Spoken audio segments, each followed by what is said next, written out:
महाकुंभ प्रयागराज में खूबसूरत आंखों के जरिए viral girl Mona Lisa Madhya Pradesh के महेश्वर की रहने वाली है।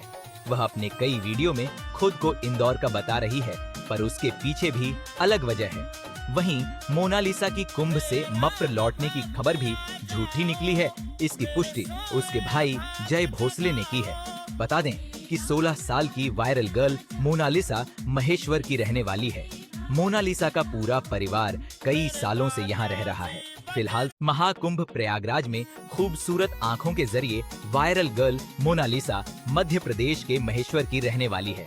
वह अपने कई वीडियो में खुद को इंदौर का बता रही है, पर उसके पीछे भी अलग वजह है। वहीं मोनालिसा की कुंभ से मप्र लौटने की खबर भी झूठी निकली है। इसकी पुष्टि उसके भाई जय भोसले ने की है। बता दें कि 16 साल की वायरल गर्ल मोनालिसा महेश्वर की रहने वाली है। मोनालिसा का पूरा परिवार कई सालों से यहाँ रह रहा है। फिलहाल